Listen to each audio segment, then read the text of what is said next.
Pelo visto, a gente segue não tendo um minuto de paz até nos momentos de lazer. Dessa vez foram criminosos encapuzados e armados que invadiram um restaurante na Zona Nobre, na Zona Norte do Rio de Janeiro. E é um local que não estava mais aberto para receber novos clientes, mas, pelo visto, ainda estava cheio. E o David de Tarso tem mais detalhes aqui para a gente. Pois é, Marinho, os dois ladrões roubaram clientes e funcionários e agiram, inclusive, com violência, com o dedo no rosto. Então, realmente foi um crime que chocou a todos, mas os bandidos se deram mal porque uma das pessoas que estava ali passando pela rua conseguiu visualizar a cena, acionar a Polícia Militar por meio do Polícia Presente, um programa que foi implementado no Rio de Janeiro, e então os criminosos tentaram fugir, mas acabaram se dando mal e presos pela polícia. Felizmente, essa situação acabou dessa forma, né? Mas poderia ter consequências ainda mais graves. É o puro sinal da impunidade em que eles agem quando o restaurante está fechando e tem a plena convicção de que não vão ser pegos. Mas dessa vez, felizmente, a polícia conseguiu agir. Meus amigos, isso que ia dar assaltar restaurante e... ainda bem que foi a batata dos bandidos que assou dessa vez e não ali do PF dos clientes, né, minha querida delegada Raquel Galinatti? É uma situação em que a polícia deve ser, sim, forte, deve dar uma resposta rápida, imediata, para que outros criminosos não fiquem olhando exemplos e tentem a graça de começarem com essa onda de roubos em restaurantes, principalmente aqueles que têm mesas nas calçadas. Aqui no estado de São Paulo, essa pandemia, que podemos falar, essa pandemia criminosa, acabou, foi saturada e esperamos que no Rio não inicie.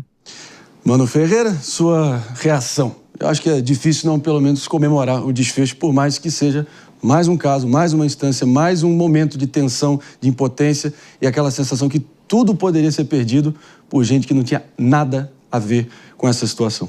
O que você achou? Exatamente, Marinho. Nesse caso, ainda bem que a integração entre a polícia atendendo o restaurante funcionou de forma mais eficiente. A polícia foi capaz de chegar a tempo e deter os criminosos, o que mostra a importância desses mecanismos que aumentem a comunicação entre lojistas, entre empreendedores e os batalhões de polícia das proximidades, porque quando o canal de diálogo é mais direto e a polícia está posicionada de forma geograficamente mais próxima, é muito maior a chance de haver uma abordagem adequada, como nesse caso em que a polícia conseguiu intervir e deter os bandidos. O que a gente espera é que não vejamos mais um caso do prende e solta, que esses bandidos fiquem, de fato, presos e não venham a fazer mais uma vítima muito em breve. Quando o bandido roda minha caraninha, é porque realmente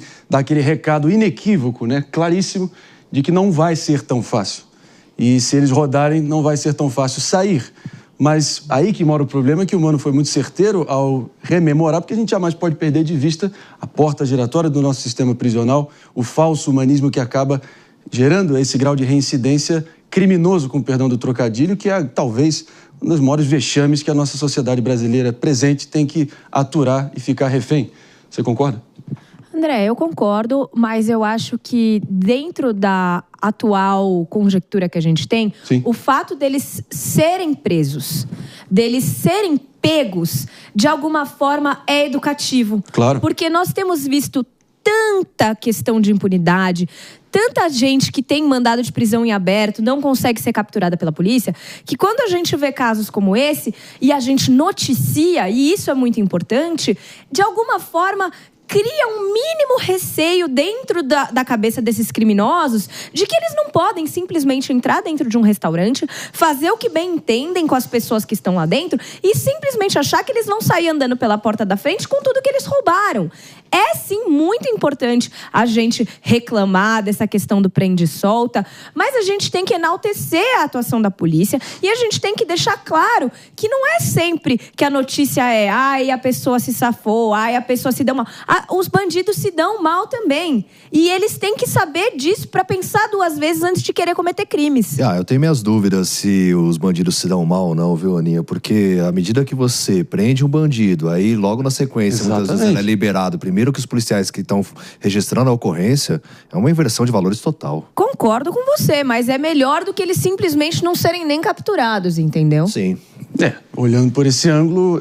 Mas, de novo... Eu tô me contentando com pouco, André. Exatamente. Tentando olhar o copo meio cheio, né? É naturalizar o absurdo. É normalizar a barbárie, é aceitar que esse sistema e as suas engrenagens completamente defeituosas continuem proporcionando situações vexatórias como essa. Sujeitos que 2 ladrões roubaram clientes, vários funcionários agiram com uma violência brutal, mas acabaram se dando mal. Mas, David de Tarso, você que está cheio de gracejos nessa semana, todo mundo sabe que assaltar restaurante é burrice, né? Porque em todo restaurante no Brasil tem sempre um PF. Ainda bem que nesse caso também tinha alguns PMs ali para garantir que nada acontecesse. Justiça brasileira, por favor, façam o papel de vocês, tragam realmente uma resolução e que o recado seja claro que não vai ser tão fácil assim. E se isso acontecer novamente, que a punição seja exemplar e não deixe margem para esses meliantes voltarem ao nosso convívio. É o mínimo. Será que é pedir muito? Ou é normalizar a mediocridade de modo geral?